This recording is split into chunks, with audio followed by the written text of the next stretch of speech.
Hello friends, आज के इस वीडियो में हम बात करेंगे रिसेंटली आई हुई कुछ रिपोर्ट से रिलेटेड क्वेश्चन आंसर। तो इस तरीके का क्वेश्चन यूपीएससी यूपीपीएससी में बहुत आते हैं। तो आइए शुरू करते हैं। पहला प्रश्न है, मानव विकास सूचकांक आईएमएफ द्वारा जारी किया जाता है। भारत का मानव विकास सूचकांक रैंक 2019 में 129 है। आपको बताना है कि इनमें से कौन सा कथन सही है। तो इस तरीके से प्रश्न आपने देखा होगा, बहुत सारे एग्जाम में आते हैं। तो प्रश्न कह रहा है कि HDI यानी कि ह्यूमन डेवलपमेंट इंडेक्स IMF द्वारा जारी किया जाता है और 2019 में 129 नंबर पे हमारा देश था। तो आपको बताना है कि इसमें से सही क्या है। पहला ऑप्शन दे रहा है केवल पहला सही है, दूसरा कह रहा है कि केवल दूसरा सही है, सी कह रहा है दोनों सही हैं और डी कह रहा है कि दोनों गलत हैं। तो यहाँ पर आपको बता दें कि जो जो यहाँ पर बी वाला पॉइंट है, केवल ये वाला पॉइंट सही है, क्योंकि भारत का मानव विकास सूचकांक रैंक 2019 में 129 था, लेकिन मानव विकास सूचकांक HDI IMF द्वारा जारी नहीं किया जाता है, जबकि मानव विकास सूचकांक संयुक्त राष्ट्र विकास कार्यक्रम यानी कि UNDP द्वारा जारी किया जाता है। यानी कि मानव विकास सूचकांक संयुक्त राष्ट्र विकास कार्यक्रम UNDP द्वारा जारी किया जाता है। एंड 2019 में टोटल 189 कंट्रीज थे, जिसमें इंडिया की रैंक थी 129। इसके बाद अगला प्रश्न है कि वैश्विक प्रतिस्पर्धी रिपोर्ट कौन जारी करता है? विश्व bank, international monetary fund, world trade organisation या फिर वर्ल्ड इकोनॉमिक फोरम। तो this is published by world economic forum. तो देखते हैं इसको डिटेल में। विश्व आर्थिक मंच यानी कि WEF द्वारा वैश्विक प्रतिस्पर्धी रिपोर्ट जारी की जाती है। मानव पूंजी, पर्यावरण को सक्षम करने, नवाचार और पारिस्थितिकी तंत्र इस रिपोर्ट के प्रमुख पैरामीटर्स हैं। अगला प्रश्न है कि निम्नलिखित में से कौन सा कथन वैश्विक प्रतिस्पर्धात्मक रिपोर्ट 2019 के बारे में सही है? पहला, इसमें भारत की रैंक 68 है। स्विट्जरलैंड 2019 में शीर्ष स्थान पर है। एंड वैश्विक प्रतिस्पर्धात्मक रिपोर्ट 2004 के बाद से प्रकाशित एक वार्षिक रिपोर्ट है, यानी कि ये हर साल पब्लिश की जाती है। आपको बताना है कि इसमें से कौन सा कथन सही है। तो इसमें पहला कह रहा है कि पहला सही है और तीसरा सही है। दूसरा कह रहा है कि इसमें पहला और दूसरा सही है। तीसरा ऑप्शन कह रहा है कि दूसरा और तीसरा सही है। और डी ऑप्शन कह रहा है कि इसमें सारे सही हैं। तो आपको बता दें कि इसमें केवल पहला ऑप्शन सही है, यानी कि जो स्टेटमेंट यहाँ पर दिए गए हैं पहला और तीसरा, ये पॉइंट यहाँ पर सही है। शीर्ष में इसमें स्विट्जरलैंड नहीं था। भारत की रैंक 68 थी। एंड वैश्विक प्रतिस्पर्धात्मक रिपोर्ट 2004 के बाद से प्रकाशित ये वार्षिक रिपोर्ट है, यानी कि हर साल ये दी जाती है।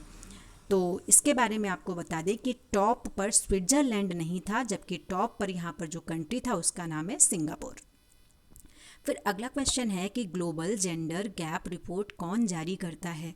तो this is published by world economic forum. पहला ऑप्शन था अंतर्राष्ट्रीय मुद्रा कोष, दूसरा था विश्व आर्थिक मंच यानी कि वर्ल्ड इकोनॉमिक फोरम, फिर था अंकटाड, फिर था यूनिसेफ। तो आपको ध्यान रखना है कि ग्लोबल जेंडर गैप रिपोर्ट जारी करता है विश्व आर्थिक मंच। Global gender gap report world economic forum द्वारा जारी की जाती है। इसमें बेंचमार्क शामिल है, आर्थिक भागीदारी, राजनीतिक सशक्तिकरण, स्वास्थ्य और अस्तित्व।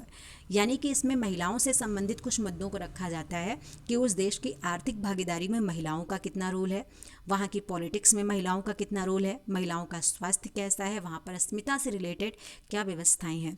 इसके अलावा अगला क्वेश्चन है कि ग्लोबल जेंडर गैप 2000 रिपोर्ट 20 के अकॉर्डिंग निम्नलिखित में से कौन सा कथन सही है? तो इनमें कुल 153 भागीदारी हैं। भारत की रैंक 112 है। नॉर्वे में सबसे अधिक लिंग समानता है, यमन में सबसे कम लिंग समानता है। तो इसमें पूछा है कि कौन सा कथन इसमें सही है? तो यहाँ पर केवल तीसरा कथन सही है कि नॉर्वे में सबसे ज़्यादा लिंग समानता है। विश्व आर्थिक मंच 2006 में पहली बार ग्लोबल जेंडर गैप रिपोर्ट प्रकाशित की गई थी। 2020 की रिपोर्ट 2019 में प्रकाशित में 153 भाग लेने वाले देश हैं। आइसलैंड में सबसे अधिक लिंग तटस्थ देश है, जबकि यमन सबसे कम है और जो भारत है उसकी रैंक है 112। आपको ध्यान रखना है कि भारत की जो स्थिति है वो है 112। फिर अगला प्रश्न था कि निम्नलिखित में से कौन सी रिपोर्ट विश्व आर्थिक मंच द्वारा प्रकाशित नहीं की जाती है। पहला है ग्लोबल रिस्क रिपोर्ट, मानव पूंजी रिपोर्ट, global gender gap report and मानव विकास सूचकांक। तो यहाँ पर जो आगे की 3 रिपोर्ट्स हैं, ये तीनों की तीनों रिपोर्ट जारी की जाती हैं विश्व आर्थिक मंच के द्वारा, लेकिन मानव विकास सूचकांक जी रिपोर्ट है ये इसके द्वारा जारी नहीं की जाती है, बल्कि ये रिपोर्ट जारी की जाती है UNDP द्वारा, यानी कि संयुक्त राष्ट्र विकास कार्यक्रम। 2019 में 189 कंट्रीज़ में भारत की जो स्थिति थी वो थी 129 नंबर पर। अगला क्वेश्चन है निम्नलिखित में से कौन सी रिपोर्ट सम्मिलित नहीं है। तो सबसे पहला है विश्व रोजगार और सामाजिक आउटलुक ILO, यानी कि इंटरनेशनल लेबर ऑर्गेनाइजेशन, वैश्विक वित्तीय स्थिरता रिपोर्ट यानी कि इंटरनेशनल मॉनेटरी फंड, वैश्विक प्रतिस्पर्धी सूचकांक यानी कि वर्ल्ड इकोनॉमिक फोरम, वैश्विक आर्थिक संभावनाएं यानी कि वर्ल्ड ट्रेड ऑर्गेनाइजेशन। तो यहाँ पर आपको ये कंफर्म करना है कि इनमें से कौन सी रिपोर्ट गलत है जो वो पब्लिश कर रहा है।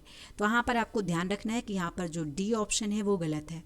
वैश्विक आर्थिक संभावनाएं रिपोर्ट जो जारी की जाती है ये विश्व बैंक द्वारा प्रकाशित की जाती है, ना कि विश्व व्यापार संगठन के द्वारा।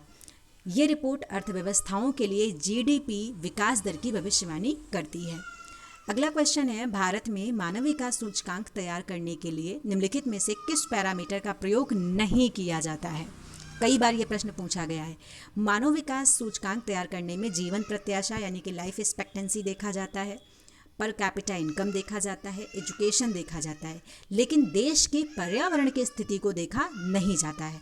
तो आपको ध्यान रखना है कि मानव विकास सूचकांक में जीवन प्रत्याशा, प्रति व्यक्ति आय, शिक्षा ये सारे पैरामीटर हैं, लेकिन उस देश की पर्यावरण की क्या स्थिति है ये मानव विकास सूचकांक को नहीं बताती है। इसके अलावा अगला क्वेश्चन है कि ईज ऑफ डूइंग बिजनेस 2020 में इंडिया की रैंक क्या थी। तो ease of doing business index में जो भारत की रैंक थी वो थी 63। विश्व बैंक ने 24 अक्टूबर 2019 को अपनी नवीनतम डूइंग बिजनेस रिपोर्ट यानी कि DBR 2020 जारी की थी।